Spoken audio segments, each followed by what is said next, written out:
Welcome everybody to this very special session. To the Minister, thank you so much, Mar Sancho, for being here. To Councillor Blanca from the city, thank you for being here. And of course to Juan Manuel and our Ambassador of India to Spain, thank you all. And ladies and gentlemen, it's going to be somewhat in English, but you can also say maybe a few words in Spanish to begin with.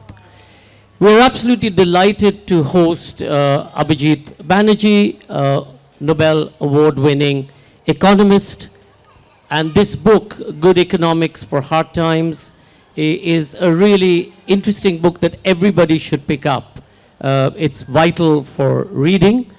But more importantly, why we are speaking today is actually another book, Cooking to Save Your Life. Abhijit Banerjee and Cheyenne Olivier. Professor Banerjee, everybody has asked me, a Nobel laureate of economics is writing a book about cooking. But economics is about how you manage a household. That's right. Sometimes people also use the expression, they cook the data. That's not a positive one, but the words of when policies get announced, often people say it's a recipe for disaster. The language of cooking is always there. I think what this book maybe tries to do is I think. For me, it was mostly a project for the pandemic. It was as most of you know, it was a bit of a kind of empty time, and it gave me some reason to wake up in the morning and do something, and so that's a lot of why it got written. I like cooking, and I think. It's only after writing this book and in a sense in conversations with Cheyenne, who was illustrating the book, and Chiki Sarkar, who was publishing it, that I realized that even though I had written the book mostly, I cook a lot, and I can keep many recipes in my head. I just wrote them down.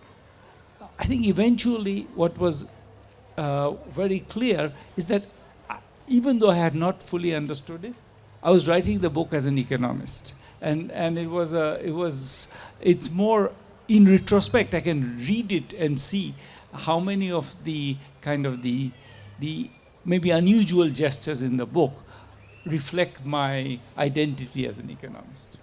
But it's also about the politics of food. It's not just a book about economics. And you talk about from the Republic of Gujarat, you have a recipe which is not vegetarian. That's right. So there is, I think, as I said, in retrospect, I see that there is a lot of that sprinkled through the book, and in the end, I think Cheyenne and Chiki persuaded me that the book needs to actually acknowledge the fact that I'm an economist. I was kind of hiding it, and I don't know how I was going to get away with it, but I was trying. And eventually what I did was, I think under their sage counsel, I wrote a set of essays which were intended to kind of link the recipes, the food thoughts in the book to social sciences in general, to get people to think about, when you're eating, you're not just eating or cooking, you're making choices, you're making decisions about, what you value and what you don't. Is it quick that you value? Is it very refined? Are you cooking for someone special?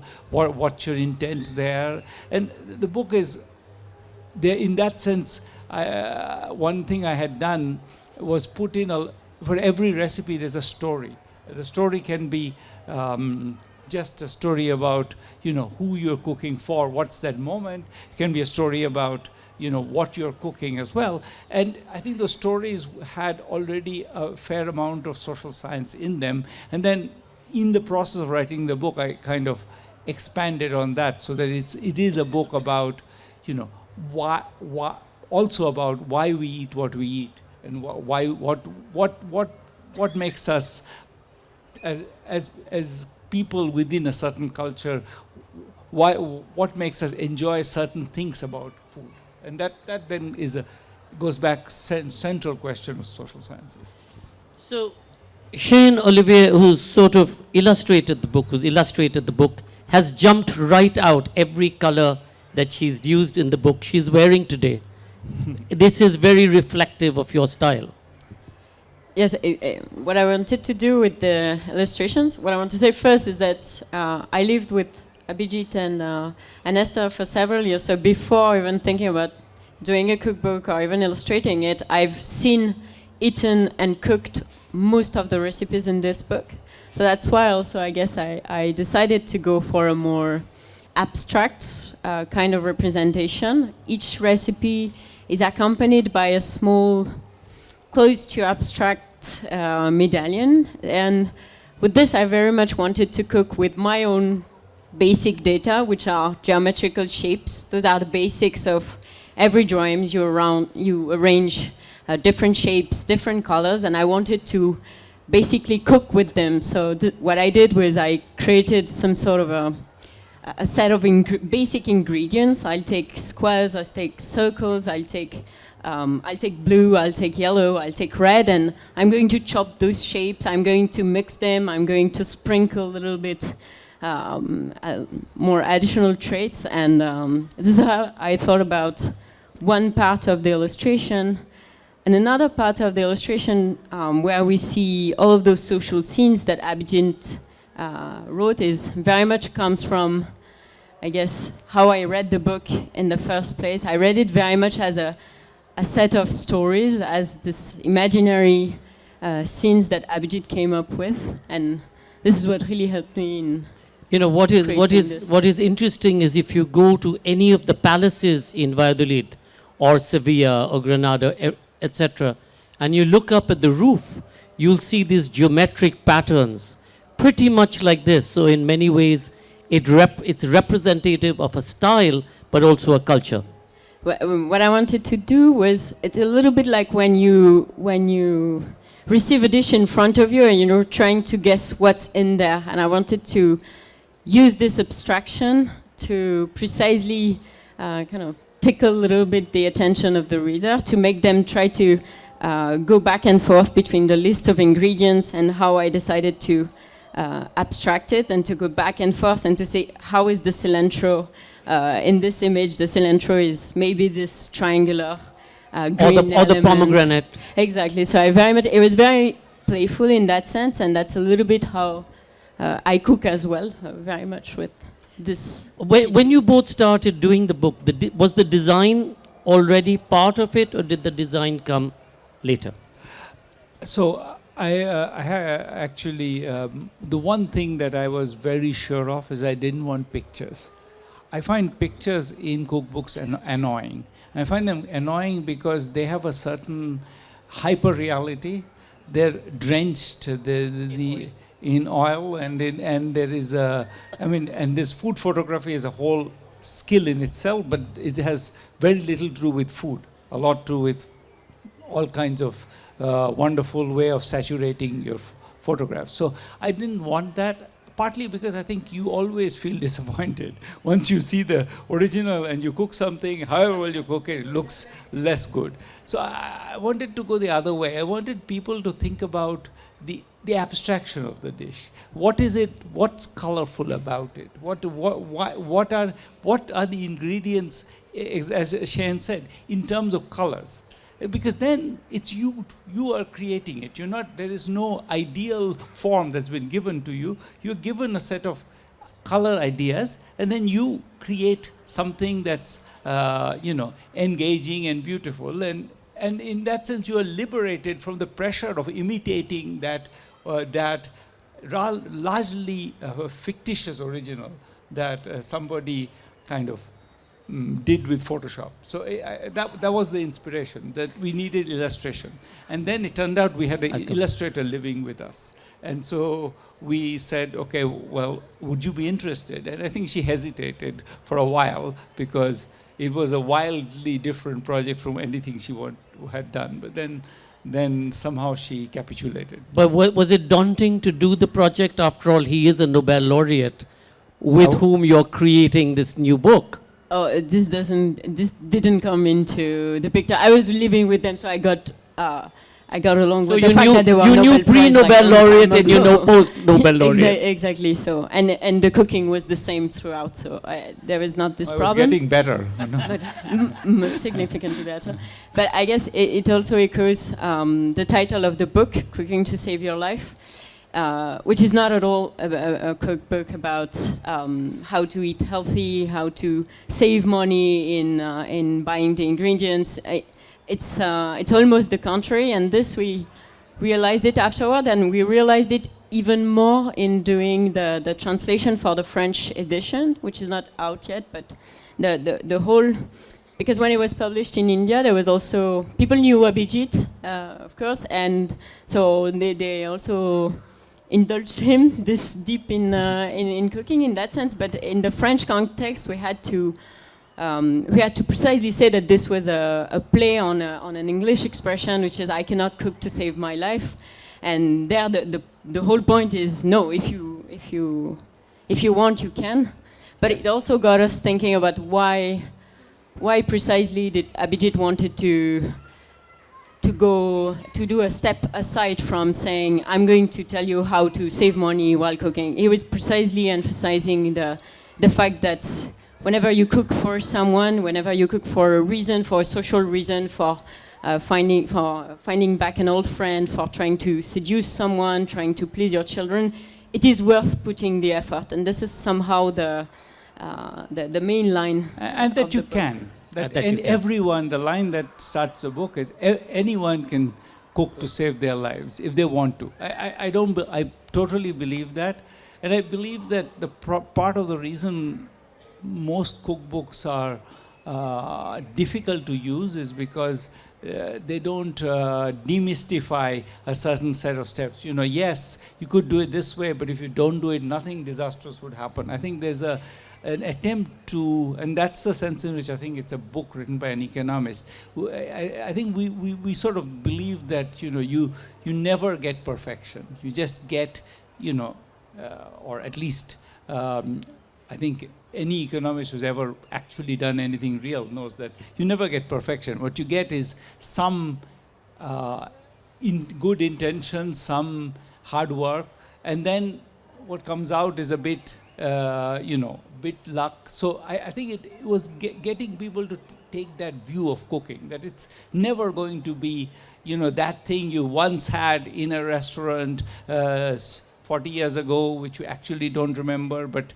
you think remember is great. I think that those memories, the attempts to achieve that ideal form is always frustrating. And I think getting people to relax, to think, okay, we can all do it. It's fun. It's something to do. I should just try hard and do it. But Professor Banerjee, the very act of cooking and inviting people to your home and sitting them around your table is in itself an act of connecting and sharing of ideas. Right. So exactly. So and the book is very conscious of that. So if you look at the illustrations, there are lots of scenes of people, guests that Cheyenne drew, and that's not an accident. We spent, when there was no pandemic, the thing that Cheyenne was shocked by when she came to live with us, is that despite having 2 children and, relatively busy jobs, we were entertaining 3 times a week. And that was something that and the reason why we're doing that is exactly what you say, which is that I think cooking and entertaining is primarily, and that's sort of why also every recipe comes with a story of a connection, is about, it's a way to let yourself out of that prison of, here is my job, here is my particular, I go to the gym in the morning. It's a one moment where you are really allowed to be a bit more frivolous, a bit more indulgent to yourself. That's what's nice about it, and you want to indulge other people. And the stories were, of course, about an ex-girlfriend who may come home, or a mother-in-law who you're trying to please because you've done something naughty, etc. Yeah. No, they were all made up. Are they all made up? But no, of course. It's very much drawn from real life, but the fact also that we live different lives and that we don't act the same when it's a lover we are trying to impress, or whether it's a mother-in-law we are trying. So we are all also, that's why doing illustrations and doing scenes and large scenes that encompass other people, but also the very much space of the kitchen is a useful device, because then we can show that we are also different selves in the kitchen for different people, and that this is what is nice about cooking and thinking about which dish are you going to serve which people. Professor Banerjee, Shane, this is your first time to Valladolid? Yes. Yes. Alas. First time, and we won't be here more than 24 hours. It's such a stunning place. How many vegetarians in the audience?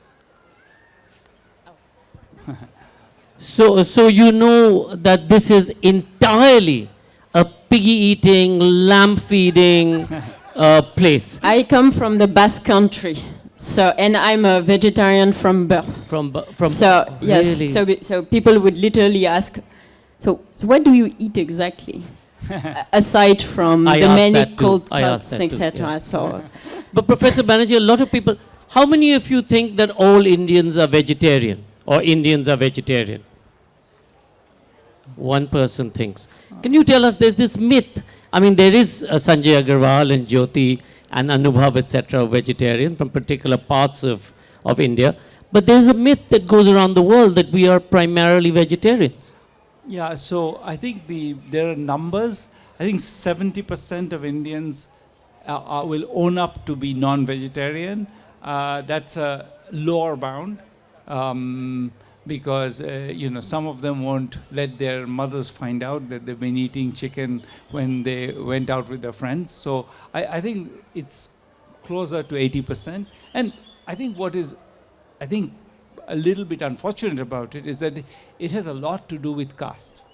Essentially, poorer people, lower castes, in northern Karnataka, they eat insects. No Indian will tell you that we are an insect-eating culture, but in fact...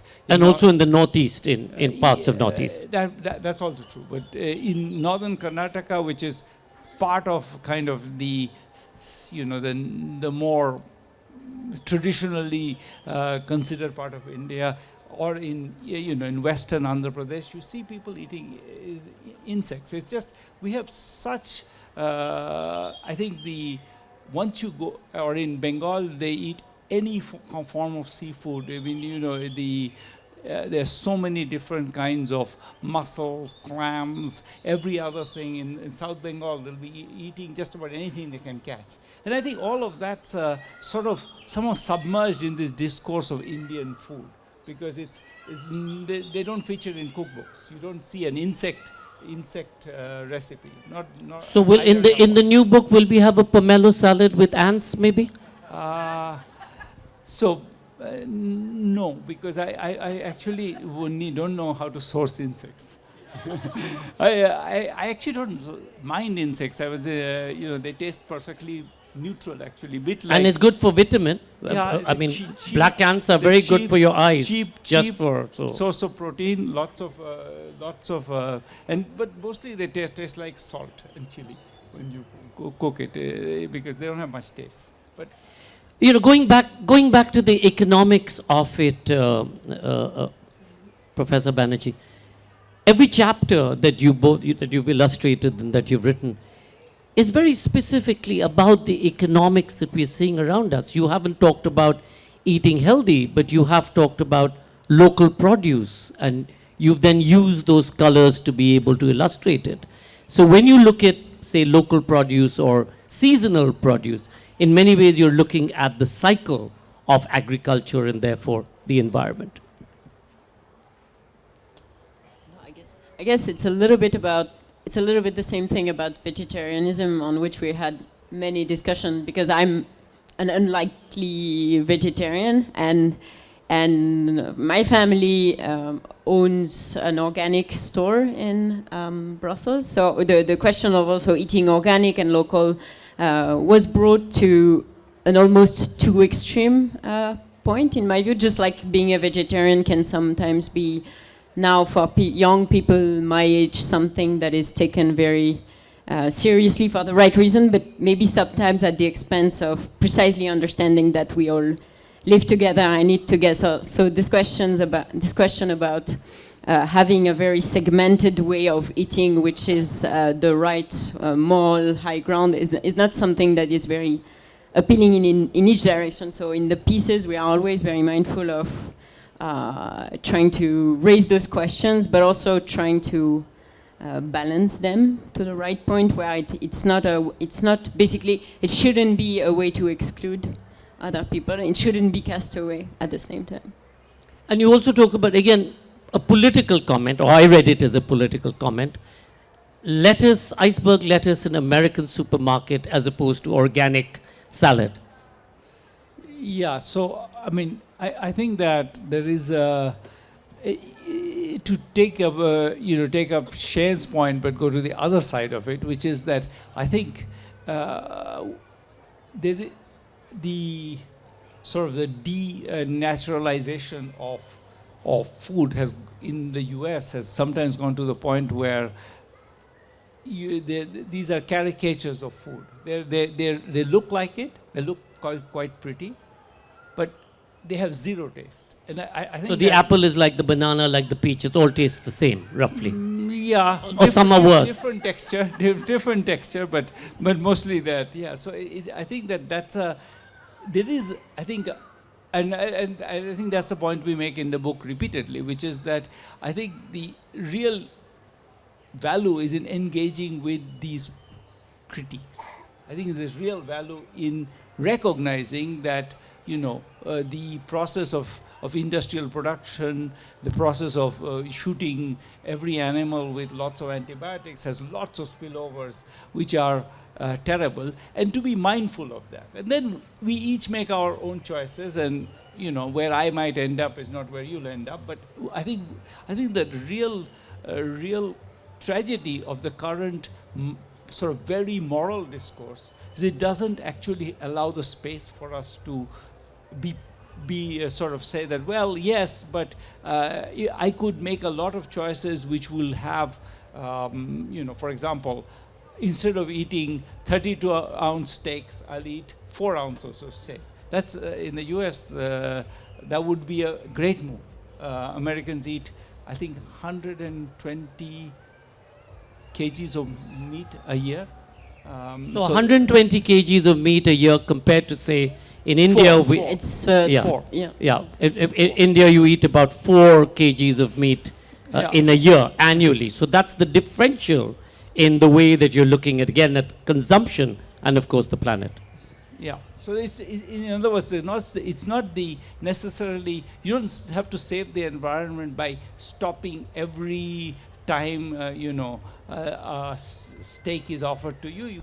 You would do very well by going from 120 to 4. And I think that basic point we make over and over, which is that there is a lot of value to entering that conversation, thinking about what you're eating. There's less value maybe to being fully ideological and then feeling deprived and not being able to stick to the particular diet you think is morally the right one. I think there's great value in being engaged with this conversation. I think that's where most of the value comes in, is in people thinking about what they're eating rather than doing it because that's how I've always done it. Cheyenne, the book is also about experimenting and innovation. Very, very much, and because before I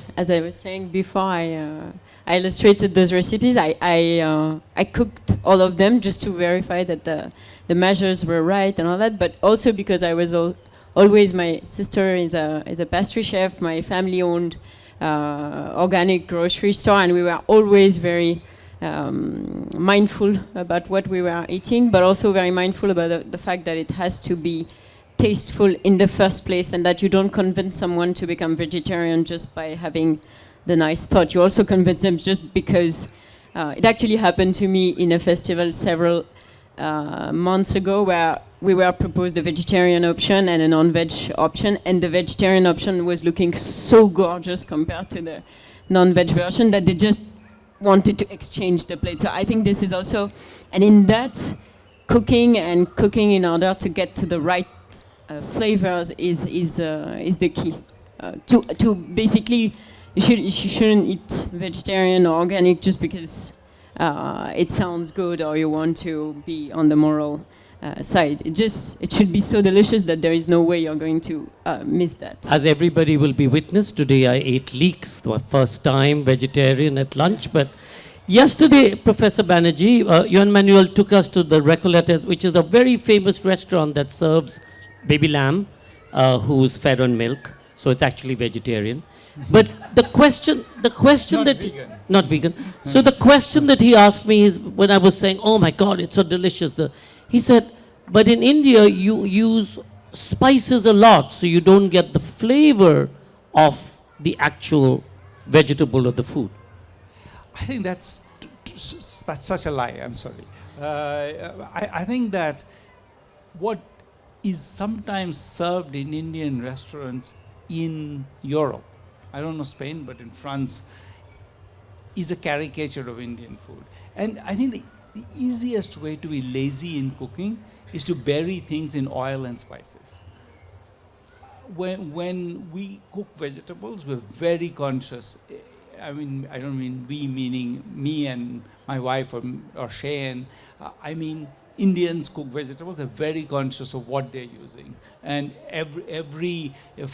I'm half Bengali. In a Bengali family, for cooking eggplant, there are 10 different spice combinations you can use. You can use, mustard. You can use poppy seeds. You can use just peppers. You can use the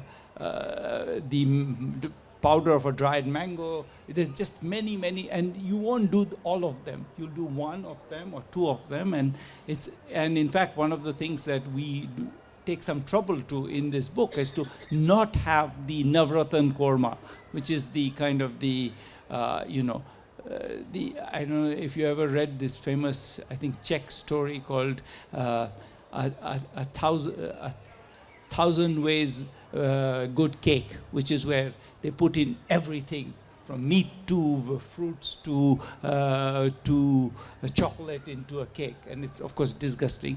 And I think that particular idea, Navratan korma, to me is exactly what Indian cooking isn't. When you eat it in anybody's home, nobody's wasting. Okay, let's throw in some cashews. Why not? And some, if it doesn't look rich enough, okay, we'll put some ghee on top. That idea that it's excess that defines, it has ruined our understanding of food. In fact, I don't think any recipe in this book uses every spice in the book. It is always every spice in the encyclopedia, I guess. I think we are always very mindful, and so I don't think it's true that we just bury things in spices. In fact, I would say that that's sadly a result of, I don't want to say anything about Spain, but in the US, there is this whole culture of I'm going to eat a 4-chili Indian curry. The vindaloo will be 4 chili, and they come with these colored markings, and they ask you, how many do you want? And that's just to bury the food and to show that you have hair on your chest. It really is not about tasting the food. Shane, I'm a party cook, meaning whenever I entertain at home, I either do the menu or I make the food. But I don't make the food every day, because at home we have people who make the food and I can't do everyday food. Is there a difference when you're cooking, say, just for the family? And is there a difference when you all are then cooking for, group of people who you're entertaining?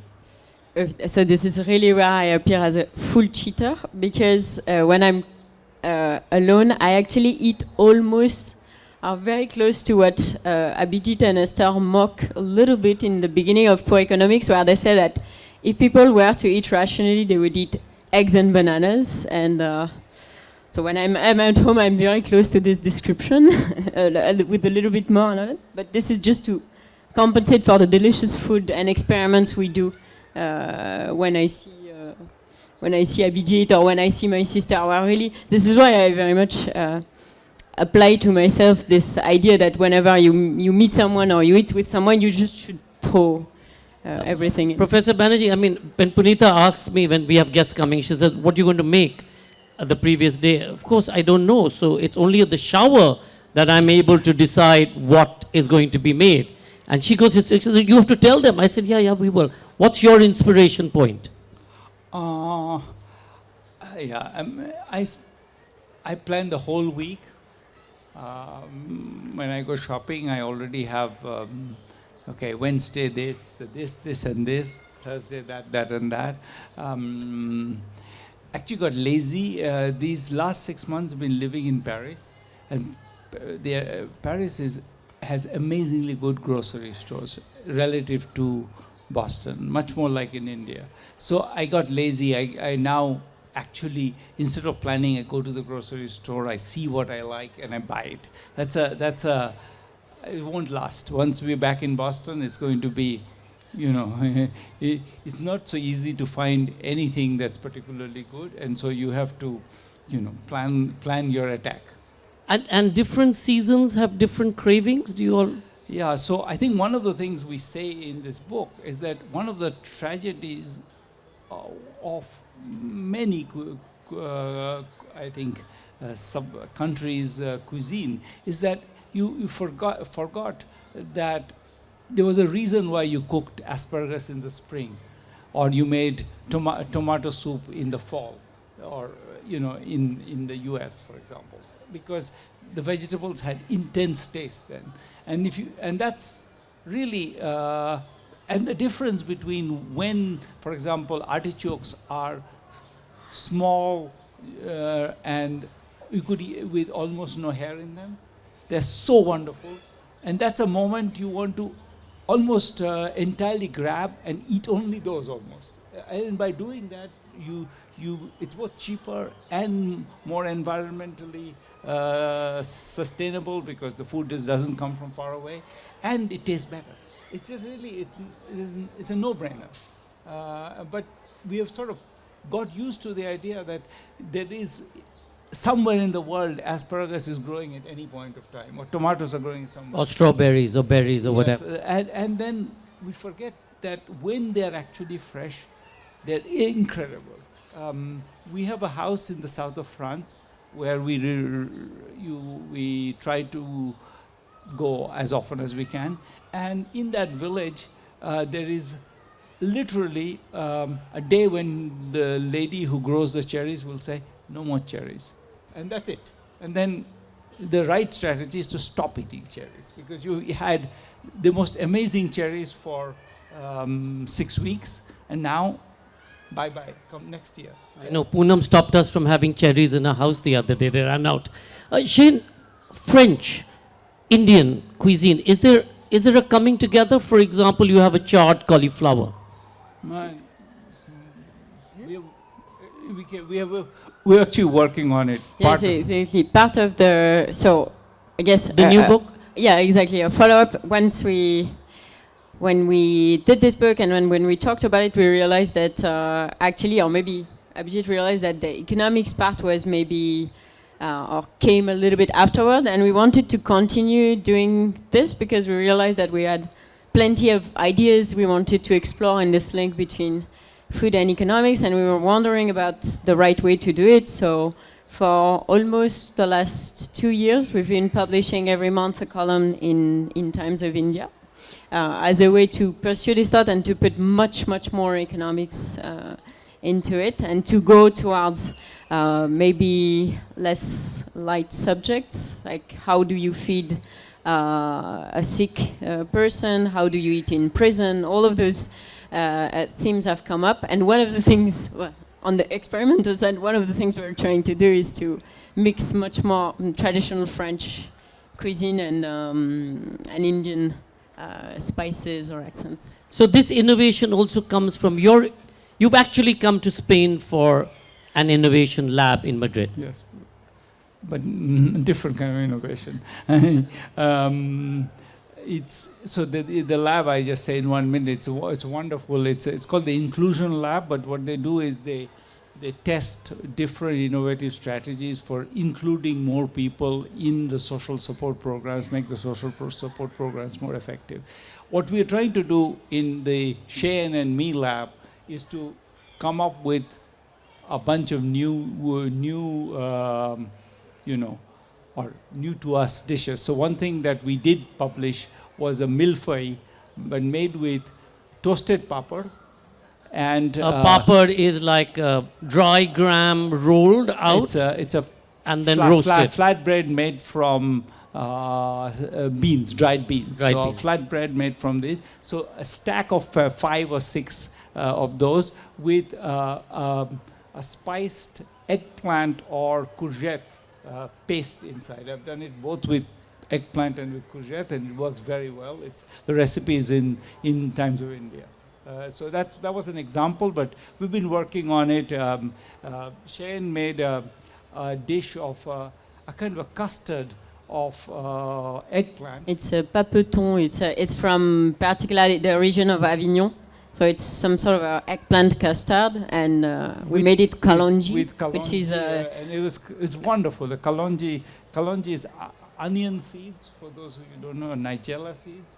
They're little black seeds which have a wonderful flavor, underused in the West, and it perks up this rather, it's good, but for an Indian palate, a rather dull taste, it suddenly explodes when you put the kalonji in it. The other unusual, well, for the Western world, unusual dish is actually using posto or poppy seeds in some of the dishes that you've described. I mean, poppy seeds are completely like ground level in Bengali cooking, and we use it for many vegetables. It's a good example of what I was saying before, which is when you use poppy seeds, you might use one other spice with it. You make a paste of poppy seeds. You can steam some eggplant, and once the eggplant is steamed, you fry the poppy seed paste in oil with maybe one spice, so often Nigella seeds or kalonji, and then you fry the paste. You add the steamed eggplant and you fry it, and that's a way. And it has exactly 2 spices, and that's sort of an illustration of this point that we don't drown. I mean, I think the general principle is you choose the spice. So what a little bit roasted poppy seed paste does is it has a nuttiness as well as a slight bitter, and that's a wonderful complement to the sweetness of eggplant, and so it works very well. Shane, in French cooking, you typically would have a hors d'oeuvre, you'd have a soup, a starter, a main course, a dessert. And people think that in India you have everything together, but in the way the book is done, it's again, there's certain things you start with, and then there's certain things you follow it with. You have the dal, that's sort of the basic, and then the main course and the dessert.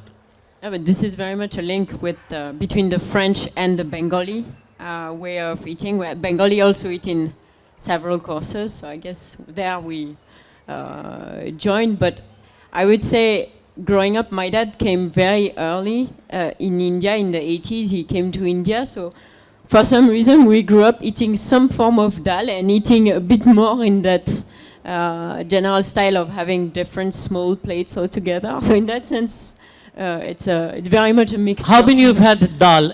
How many of you experienced having dal from the West? But not all dal, Abhijit, has to be thick and black with butter floating on top. No. Yeah. In fact, most dals are not. People, fortunately, because I think people would get the heart attacks even earlier if they did. So, in fact, I say in this book that I think dal might be India's greatest contribution to civilization. I might get punished for saying that, but it is what I think. It's an extraordinary, given that it's you take some dried beans and you put in a few spices. It can be an extraordinary experience. The magic of it is precisely the marriage of very specific tastes. So I'm going to open it up to the audience and take a couple of questions. But just before that, are you an economist chef, and are you an illustrator, a chef, or a chef illustrator, or a chef economist?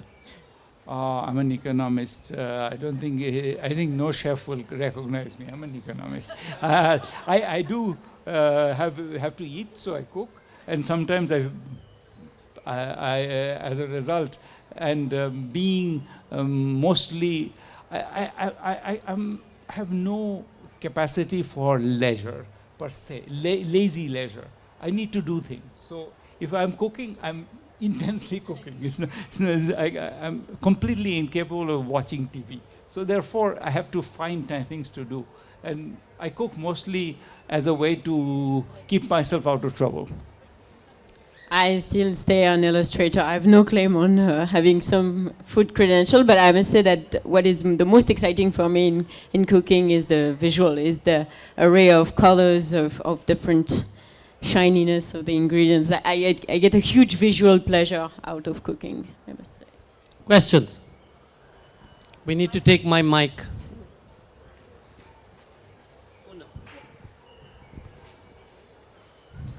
Well, I don't know whether I'll be able to explain it, but basically I want to know, you've been from India, Abhijit, this question is for you. And we were talking about food being a connective device. It connects people, it connects families, and so on and so forth. Then why did India never encourage men to cook? You can ask that question about many things. You could also ask, why didn't it encourage men to wash dishes, wash clothes? I think the presumption, some point of time, men realized they had a great deal, and they decide, why didn't they train them to get water? After all, water's heavy. You carry it from miles. Men are supposed to be stronger, but notice they're never carrying water. I mean, I think they really found a good deal. They persuaded the world that they were doing important things, and fighting wars, whatever, growing crops. But even there, the hard work is often done by women. I think men really had such an excellent deal. Why would they? No, I get agree. out of it. I agree. But when I see my American son-in-law cooking really well, and as opposed to the Indian men, I feel, why couldn't we raise? I do think that this is also in 1983, when I came to the U.S. Your son-in-law was probably not born, and My husband was.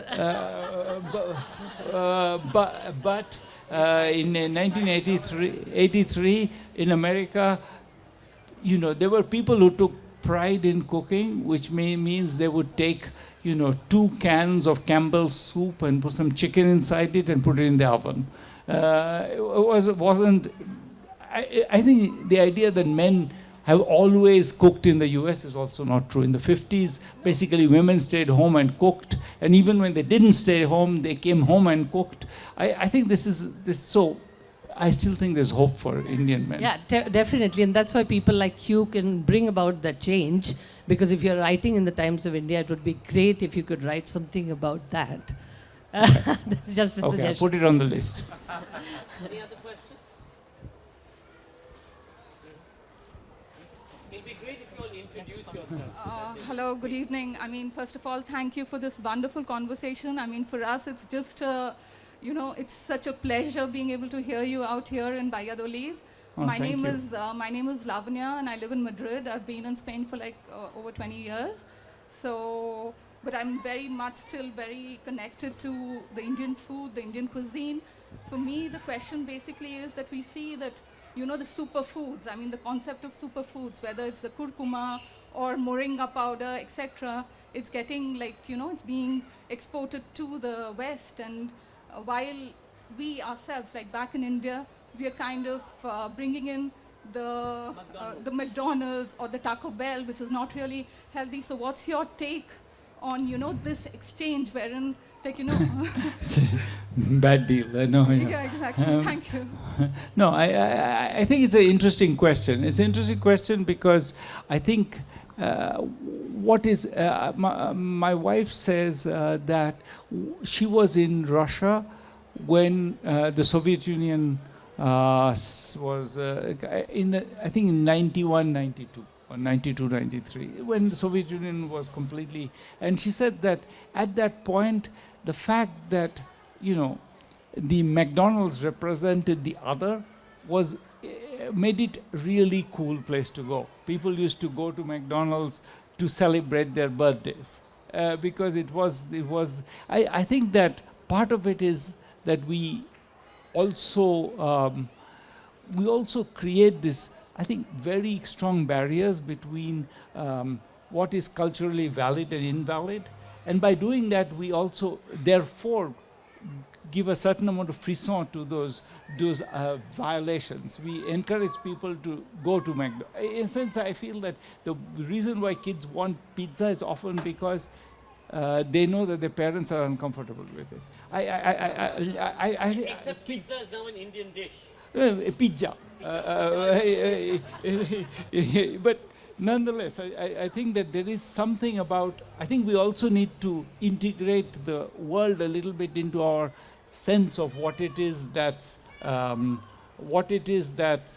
kind of valid. And otherwise we create this othering of these cuisines. They're bad, and then they become temptations. They remain temptations. I feel that one of the things we need to do in India is have more conversations about, how do we bring other things into our cuisine without losing, in some sense, without being much more relaxed about the fact. So, and we've done it. If you think about the great innovation in India, which I really detest, but is very popular, is Chinese food.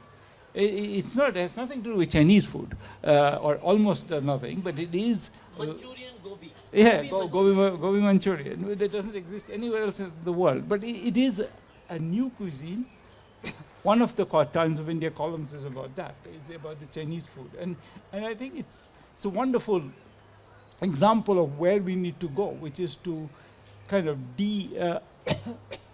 sort of break down the barriers between the valid and the invalid foods. And Chinese food has become kind of legitimate.